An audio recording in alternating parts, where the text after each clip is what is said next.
हर हर महादेव। ओम शिवं नमस्तुभ्यम। ओम नमः शिवाय। दोस्तों, आप सभी श्री शिव महापुराण के रुद्र संहिता के युद्ध खंड का श्रवण कर रहे हैं। महर्षि व्यास बोले, हे मुनि श्रेष्ठ सनत कुमार जी, जब कुष्मांड नामक दैत्य की पुत्री और उषा की सखी चित्रलेखा ने श्री कृष्ण की नगरी द्वारिका जाकर वहां से सोते हुए उनके पोते अनिरुद्ध का अपहरण कर लिया, तब श्री कृष्ण ने क्या किया, इससे आगे की कथा से मुझे अवगत कराइए। महर्षि व्यास के इस विनम्र आग्रह को सुनकर ब्रह्मापुत्र सनत कुमार जी बोले, हे व्यास जी, जब चित्रलेखा रात्रि के समय सोते हुए कुमार अनिरुद्ध को उठा कर ले गई और वहां सुबह द्वारका में जब अनिरुद्ध अपने कक्ष में न दिखाई दिए तो उनकी तलाश आरंभ कर दी गई, परंतु वे जब द्वारका में थे ही नहीं तो मिलते कहां से। जब अनिरुद्ध की माता आदि अन्य स्त्रियों को यह पता चला कि कुमार अनिरुद्ध अपने महल से गायब हैं, तो वहां रोना पीटना मच गया। सब स्त्रियां रो रो कर श्री कृष्ण से अनिरुद्ध को ढूंढ कर ले आने की प्रार्थना कर रही थी। श्री कृष्ण भी बड़े परेशान थे कि आखिर अनिरुद्ध महल से गायब कहाँ हो गया। तभी वहां भगवान श्री कृष्ण के राजमहल में देवर्षि नारद का आगमन हुआ। नारद ने भगवान श्री कृष्ण को चिंतित देखा तो अपनी आदत के अनुसार सारी बातें उन्हें बता दी। सब कुछ जानकर भगवान श्री कृष्ण ने अपनी अक्षौहिणी सेना के साथ दैत्यराज बाणासुर की राजधानी शोणितपुर पर चढ़ाई कर दी। प्रद्युम्न, युयुध्यान, सांब, सारण, नंद, उपनंद, बलभद्र और कृष्ण के सभी अनुवर्ती इस युद्ध में उनके साथ थे। जब इस प्रकार भक्तवत्सल भगवान शिव ने अपने परम भक्त बाणासुर पर संकट को आते देखा तो वे स्वयं श्री कृष्ण से युद्ध करने के लिए आ गए, क्योंकि शिव जी सदा ही अपने भक्तों के अधीन रहते हैं। तब भगवान शिव और श्री कृष्ण की सेना में बड़ा भयानक युद्ध आरंभ हो गया। दोनों सेनाएं एक दूसरे पर विविध दिव्यास्त्रों का प्रयोग कर रही थीं।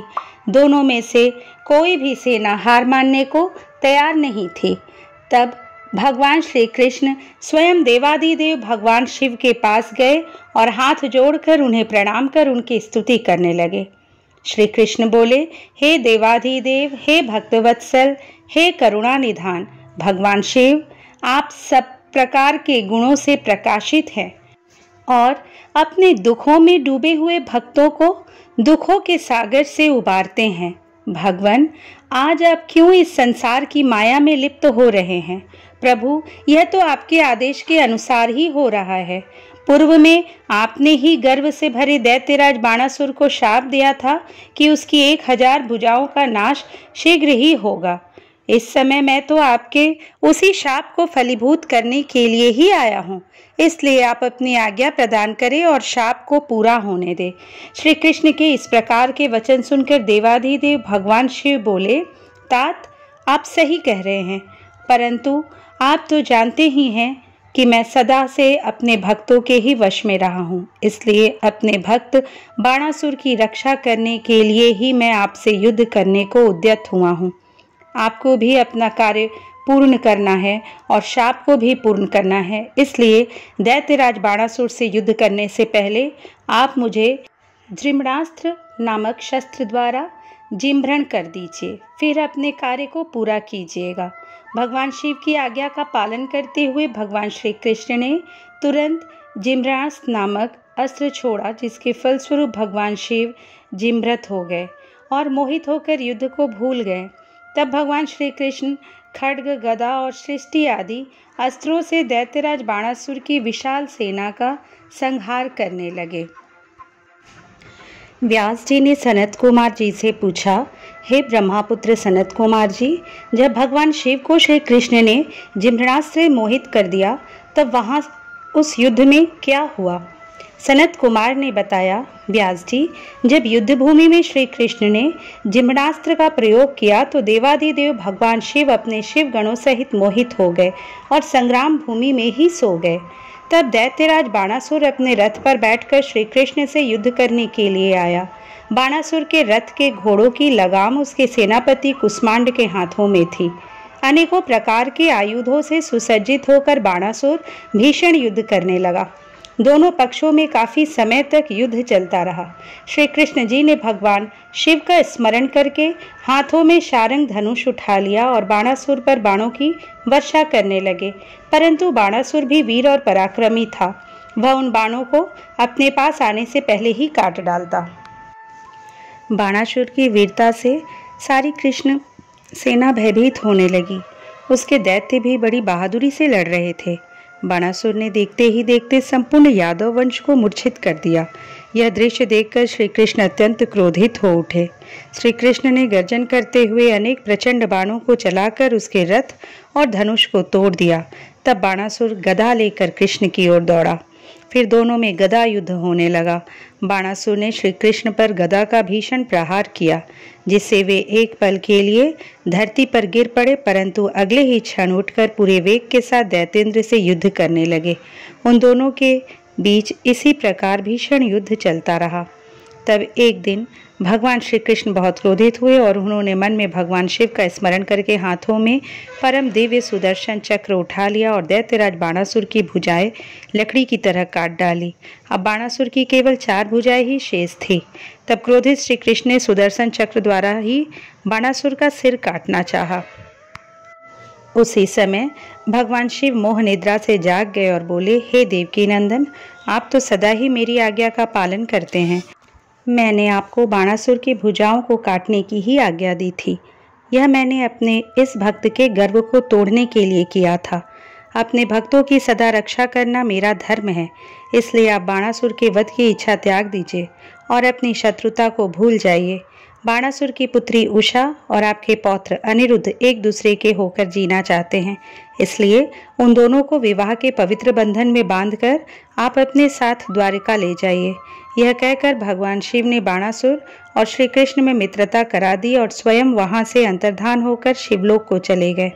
तब बाणासुर श्री कृष्ण को आदर सहित अपने महल में ले गया और वहां उनका बहुत आदर सत्कार किया। तत्पश्चात शुभ मुहूर्त में अपनी पुत्री उषा और श्री कृष्ण के पौत्र अनिरुद्ध का विवाह संपन्न करा के उन्हें अनेक बहुमूल्य रत्नों और हीरो जवाहरातों के साथ विदा किया। सनत कुमार जी बोले, हे महामुनि व्यास जी, जब भगवान शिव बाणासुर और श्री कृष्ण में मित्रता करवाकर वहां से अंतर्धान हो गए, तब बाणासुर ने श्री कृष्ण के साथ आदरपूर्वक अपनी पुत्री व दामाद को विदा कर दिया। इस प्रकार जब वे चले गए, तब अकेले में बैठकर बाणासुर ने अपने आचरण के विषय में बहुत सोचा और उसे अपनी करनी पर बहुत पश्चाताप हुआ। तब वह सीधा अपने पूजा गृह में चला गया और वहां जाकर भगवान शिव के देवालय के सामने बैठकर रोने लगा। फिर उसने भगवान शिव को प्रसन्न करने के लिए उनकी विधि विधान सहित स्तुति करनी आरंभ कर दी। दैत्यराज बाणासुर ने अनेकों मंत्रों एवं स्तोत्रों द्वारा अपने आराध्य भगवान शिव की स्तुति की। तत्पश्चात भगवान शिव को प्रणाम करके बाणासुर ने तांडव नृत्य करना आरंभ कर दिया। अनेक प्रकार से ठुमका लगाकर और मुंह से बाजा बजाकर वह नृत्य करने लगा। उसके चेहरे के हाव भाव और हाथों की विभिन्न मुद्राएं उसके नृत्य को और अधिक प्रभावशाली बना रहे थे।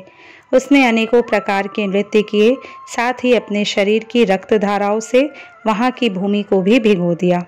इस प्रकार दैत्यराज बाणासुर की भक्ति भावना और घोर आराधना देखकर भगवान शिव उस पर प्रसन्न हो गए और उसको दर्शन देने के लिए वहां प्रकट हुए। भगवान शिव को इस प्रकार अपने सामने पाकर दैत्येंद्र ने उन्हें प्रणाम किया और अनेकों प्रकार से उनकी स्तुति करने लगा, जिसे सुनकर भगवान बोले, हे दैत्यराज बाणासुर, मैं तुम्हारी उत्तम भक्ति भावना से बहुत प्रसन्न हूँ। जो मांगना चाहते हो मांग लो, मैं तुम्हें आज तुम्हारी मनोवांछित वस्तु प्रदान करूँगा। भगवान शिव द्वारा वरदान मांगने के लिए कहे जाने पर बाणासुर बोला, हे देवाधिदेव भगवान शिव, यदि आप मुझ पर प्रसन्न हैं तो मुझे अपना कृपा पात्र बनाइए। भगवान, मेरी पुत्री उषा और अनिरुद्ध का पुत्र ही मेरे शोणितपुर का राज्य संभाले। मेरा भगवान विष्णु से वैर भाव मिट जाए, मेरे अंदर व्याप्त रजोगुण और तमोगुण का नाश हो जाए और पुनः दैत्य भाव उत्पन्न न हो। मुझे सभी शिव भक्तों से स्नेह हो, मुझे आपके गणनायकत्व की प्राप्ति हो। इस प्रकार के वचन सुनकर भगवान शिव बोले, तथास्तु।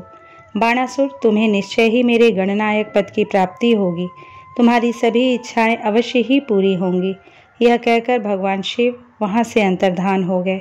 शिवजी के प्रसाद से बाणासुर ने महाकाल तत्व प्राप्त किया, जिसे पाकर वह बड़ा प्रसन्न हुआ। सनत कुमार जी बोले, हे व्यास जी, अब मैं आपको भगवान शशिमौली द्वारा दानवराज गजासुर के संहार की कथा सुनाता हूँ। गजासुर महिषासुर का पुत्र था।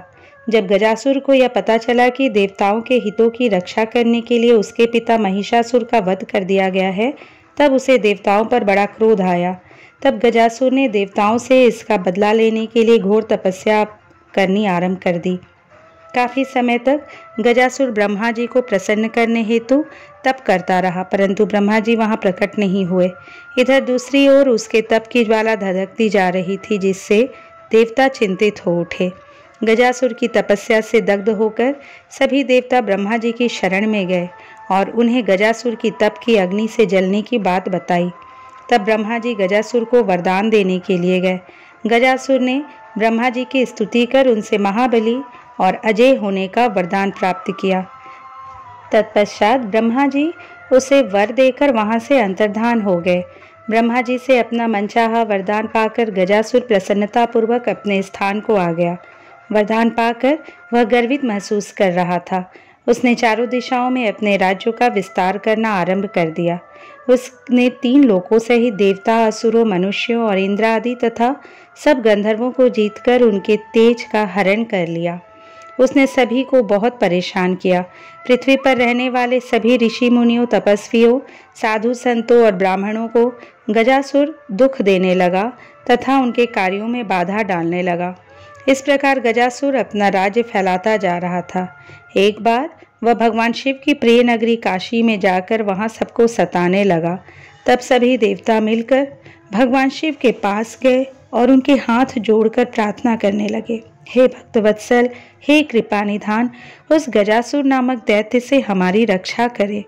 देवताओं की प्रार्थना मानकर भगवान शिव सबकी रक्षार्थ अपना त्रिशूल लेकर गजासुर का वध करने के लिए पहुंचे। तब भगवान शिव और दैत्यराज गजासुर में बड़ा भयानक युद्ध हुआ। वह तलवार लेकर शिवजी पर झपटा। शिवजी त्रिशूल द्वारा उस पर प्रहार करने लगे। अंत में देवादिदेव भगवान शिव ने त्रिशूल का वार किया और उसे त्रिशूल के सहारे ऊपर उठा लिया। इस प्रकार जब त्रिशूल ने उसके शरीर को भेद दिया, तब अपना अंतिम समय निकट जानकर दैत्यराज गजासुर भगवान शिव की आराधना करने लगा और शिवजी को प्रसन्न करने हेतु उनकी स्तुति करने लगा। गजासुर बोला, हे महादेव, हे कल्याणकारी, हे भक्तवत्सल, आप तो सबके ईश्वर हैं, देवों के देव महादेव हैं। आप सदा अपने भक्तों की रक्षा करते हैं और सदा भक्तों के अधीन रहते हैं। आप सबका कल्याण करने वाले तथा सबके कष्टों का निवारण करने वाले हैं। आप निर्गुण निराकार हैं। सब शरणागतों की रक्षा कर आप उनकी इच्छाओं को पूरा करते हैं। ऐसे देवाधिदेव भगवान महादेव शिव को मैं प्रणाम करता हूँ। प्रभु, मुझ पर प्रसन्न होइए और मेरे कष्टों का निवारण कीजिए। दैत्यराज गजासुर की भक्ति भावना से की हुई उत्तम प्रार्थना को सुनकर भगवान शिव को प्रसन्नता हुई। वे बोले, दैत्येंद्र, मैं तुम पर बहुत प्रसन्न हूँ। जो चाहो मांग सकते हो। तुम्हारी मनोकामना मैं अवश्य पूरी करूँगा। भगवान शिव के वचनों को सुनकर गजासुर प्रसन्नतापूर्वक बोला, हे देवाधिदेव भक्तवत्सल भगवान शिव, यदि आप सच में मेरी आराधना से प्रसन्न हुए हैं तो मेरी विनती स्वीकार करें। प्रभु, आपने अपने पवित्र त्रिशूल से मेरे शरीर को स्पर्श किया है, इसलिए मैं चाहता हूँ कि मेरे शरीर का चर्म आप धारण करें। भगवान, आप सदा मेरी खाल का ही ओढ़ना धारण करें और आज से आप कृतिवासा नाम से विख्यात हो। भगवान शिव ने प्रसन्नतापूर्वक दैत्यराज गजासुर को उसका इच्छित वरदान प्रदान किया और बोले, हे गजासुर, तुम्हारे शरीर को आज मेरी प्रिय काशी नगरी में मुक्ति मिलेगी। तुम्हारा शरीर यहाँ मेरे ज्योतिर्लिंग के रूप में स्थापित होगा और कृतिवासेश्वर नाम से जगत प्रसिद्ध होगा। उसके दर्शनों से मनुष्यों को मुक्ति और मोक्ष की प्राप्ति होगी। यह कहकर भगवान शिव ने गजासुर के शरीर की चर्म को ओढ़ लिया और कृतिवासेश्वर ज्योतिर्लिंग की स्थापना की, जिसके फलस्वरूप वहां काशी में बहुत बड़ा उत्सव हुआ। सब देवता बहुत प्रसन्न हुए। तत्पश्चात भगवान शिव वहां से अंतर्धान हो गए। सनत कुमार जी बोले, हे व्यास जी, अब मैं आपको भगवान शिव द्वारा दुंदुभि निर्हाद्र नामक दैत्य के वध की कथा सुनाता हूँ। जब भगवान श्री हरि विष्णु ने महाबली हिरण्याक्ष का वध किया, तब हिरण्याक्ष की माता दिति को बहुत दुख हुआ। तब देवताओं के घोर शत्रु दुदुम्बे निर्हाद्र ने दिति को अपने साथ मिला लिया और उनसे कहा कि देवताओं की ताकत को तभी कम किया जा सकता है जब उनकी पूजा करने वाले ब्राह्मणों को नष्ट कर दिया जाए। जब ब्राह्मण नष्ट हो जाएंगे तब यज्ञ नहीं होंगे, और जब यज्ञ नहीं होंगे तब देवताओं को भोजन नहीं मिलेगा तथा इस कारण वे निर्बल हो जाएंगे। यह विचार मन में करके वह दुष्ट फिर विचार करने लगा और तपस्या करने वाले ब्राह्मणों की खोज करने लगा। जब उन्हें यह ज्ञात हुआ कि काशी नगरी ब्राह्मणों की भूमि है, इसलिए सर्वप्रथम हमें वहीं से अपना कार्य आरंभ करना चाहिए। वह दुदुम्बे निर्हाद नामक दैत्य कुशा और समाधि लेने जाने वाले ब्राह्मणों को मारने लगा। वह नदियों और तालाबों में जलजीव बनकर छिप जाता तथा वहाँ स्नान करने आए साधुओं और तपस्वियों को वहीं मार देता तथा वनों में वनचर बनकर ब्राह्मणों का वध कर देता। रात में बाघ का रूप धारण करके वह ब्राह्मणों को खाने लगा। दिन में वह मुनियों की तरह ध्यान लगाकर मुनियों के बीच बैठ जाता। इस प्रकार उस दुष्ट राक्षस ने बहुत सारे ब्राह्मणों का वध कर दिया। एक शिवरात्रि के दिन भगवान शिव का एक भक्त देवालय में बैठकर भगवान शिव का पूजन करने के पश्चात ध्यान कर रहा था। निर्हाद्र ने जब इस प्रकार उसे अकेले देखा तो बाघ का रूप धारण कर उसे खाने के लिए आगे बढ़ा, परंतु उसने पहले ही अपने चारों ओर शिव मंत्री रूपी कवच धारण किया हुआ था, इसलिए वह उस शिव भक्त को खा नहीं सका। इधर भक्तवत्सल भगवान शिव ने अपने भक्त पर आए उस संकट को जान लिया। वह उसकी रक्षा के लिए शिवलिंग से प्रकट हो गए और जैसे ही दुदुम्बे निर्हाद दोबारा बाघ रूप में उस ब्राह्मण पर झपटा, भगवान शिव ने उसे धर दबोचा। फिर उसे अपने बगल में दबाकर उन्होंने उसके सिर पर मुक्के से प्रहार किया। उस दैत्य की भयानक चिंगाड़ से पूरा आकाश गूंज उठा, जिसे सुनकर आसपास जो भी ब्राह्मण और तपस्वी थे तुरंत उस स्थान की ओर दौड़े और वहां का अद्भुत दृश्य देखकर आश्चर्यचकित हो गए। भगवान शिव ने उस दुदुम्बे निर्हाद नामक असुर को अपने बगल में दबा रखा था। यह देखकर सभी ब्राह्मण और भक्तजन हाथ जोड़कर भगवान शिव की आराधना करने लगे। तब उनकी भक्ति भावना से की गई आराधना को सुनकर भगवान शिव बोले, हे मेरे प्रिय भक्तों, जो मनुष्य यहाँ आकर श्रद्धा भाव से मेरे स्वरूप का दर्शन करेगा, मैं उसके लिए सभी कष्टों और दुखों का नाश कर दूंगा। मेरे इस लिंग का स्मरण करने के पश्चात आरंभ किए गए हर कार्य में मनुष्यों को सफलता मिलेगी। इस संसार में जो भी मनुष्य व्याघ्रेश्वर नामक उत्तम शिवलिंग के प्राकट्य के इस उत्तम चरित्र को स्वच्छ निर्मल मन एवं श्रद्धा भाव से सुनेगा, सुनाएगा, पढ़ेगा या पढ़ाएगा, उसकी सभी मनोकामनाएं अवश्य पूरी होंगी तथा उसके समस्त दुखों और कष्टों का नाश होगा। अंत में उस मनुष्य को मोक्ष की प्राप्ति होगी। भगवान शिव की उत्तम लीला से संबंधित यह कथा स्वर्ग, यश और आयु प्रदान करने वाली तथा वंश वृद्धि करने वाली है। सनत कुमार जी बोले, हे महामुनि वेद व्यास जी, अब मैं आपको विदल और उत्पल नामक दो महादैत्यों के विनाश की कथा सुनाता हूँ। विदल और उत्पल दैत्यों ने ब्रह्मा जी की कठोर तपस्या करके उनसे किसी भी पुरुष के हाथों से न मरने का वरदान प्राप्त कर लिया था। यह वरदान पाकर वे दोनों दैत्य अपने को महावीर, बलवान और पराक्रमी समझने लगे थे। तब उन्हें अपने पर बड़ा अभिमान हो गया और उन्होंने अपने बल से सारे ब्रह्मांड को जीतकर अपने वश में कर लिया। तत्पश्चात उन्होंने सब देवताओं को भी युद्ध में परास्त कर दिया और उनके स्वर्ग लोक पर अधिकार कर लिया। सब देवताओं ने ब्रह्मा जी को अपनी व्यथा सुनाई। तब ब्रह्मा जी ने उन्हें आश्वासन दिया और समझाया कि आप देवी पार्वती सहित भगवान शिव की आराधना करें, वे ही आपके दुखों को दूर कर सकते हैं। आप सब उन्हीं की शरण में जाए। भगवान भक्त वत्सल हैं, वे निश्चय ही आपका कल्याण करेंगे। तब ब्रह्मा जी की आज्ञा मानकर देवता शिव शिवा की जय जयकार करते हुए अपने अपने धाम को चले गए। एक दिन की बात है, देवर्षि नारद भगवान शिव की इच्छा से प्रेरित होकर विदल और उत्पल नामक दैत्यों के पास गए और वहां उन्होंने उन महादैत्यों से देवी पार्वती के रूप सौंदर्य की बहुत प्रशंसा की। उनके रूप की प्रशंसा सुनकर दैत्य काम से पीड़ित हो गए। उन्होंने अपने मन में देवी पार्वती का हरण करने के बारे में सोचा। इस बुरी भावना को मन में लिए वे दैत्य पार्वती जी को देखने के लिए चल दिए। एक बार जब देवी पार्वती अपनी सहेलियों के साथ गेंद से खेल रही थी, तब आकाश मार्ग से जाते समय उन दुराचारी दैत्यों की दृष्टि देवी पार्वती पर पड़ी। वे महादैत्य शिवगणों का रूप धारण करके उनके निकट पहुंच गए। उनकी आंखों की चंचलता को देखकर भगवान शिव ने उन्हें तुरंत पहचान लिया।